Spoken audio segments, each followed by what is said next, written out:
സ്വാതന്ത്ര്യദിനാഘോഷങ്ങളിൽ വന്ദേമാതരം നിർബന്ധമായി ആലപിക്കണമെന്ന ചീഫ് സെക്രട്ടറിയുടെ നിർദ്ദേശം സർക്കാർ ഉത്തരവ് മറികടന്ന് ദേശീയഗാനം ആലപിക്കണമെന്ന് മാത്രമാണ് പൊതുഭരണ വകുപ്പ് ഉത്തരവിലുള്ളത്.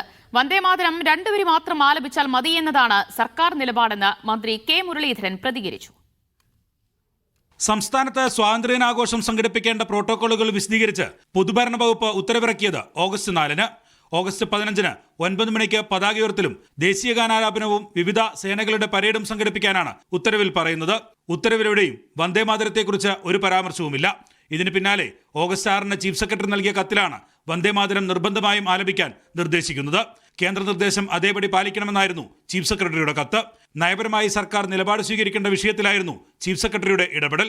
എന്നാൽ ചീഫ് സെക്രട്ടറിയുടെ നിർദ്ദേശം സംസ്ഥാനത്ത് നടപ്പിലാക്കില്ലെന്നാണ് മന്ത്രി കെ മുരളീധരന്റെ പ്രതികരണം. സംസ്ഥാന സർക്കാരിന്റെ ഏത് പരിപാടിയിലും 2 ഖണ്ഡിക മാത്രമാണ് മുമ്പ് പാടിയിട്ടുള്ളത്. അത് മാത്രമേ ഞങ്ങൾ പാടൂ. ചീഫ് സെക്രട്ടറി ഞാൻ പറഞ്ഞല്ലോ, അദ്ദേഹം സെൻട്രലിന്റെ ചില കാര്യങ്ങളും നടപ്പാക്കാനുള്ളൊരു ബാധ്യത അദ്ദേഹത്തിനുണ്ട്. പക്ഷെ കേരളം അത് അംഗീകരിക്കുന്നില്ല.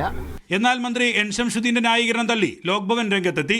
ചീഫ് സെക്രട്ടറിക്ക് വന്ദേമാതരം പൂർണ്ണമായോ ഭാഗികമായോ പാടണമെന്ന നിർദ്ദേശം നൽകിയിട്ടില്ലെന്നാണ് ലോക്ഭവൻ വ്യക്തത വരുത്തിയത്. അത്തരം നിർദ്ദേശങ്ങൾ നൽകേണ്ട സാഹചര്യമില്ലെന്നും ലോക്ഭവൻ വ്യക്തമാക്കി. മീഡിയ 1 തിരുവനന്തപുരം.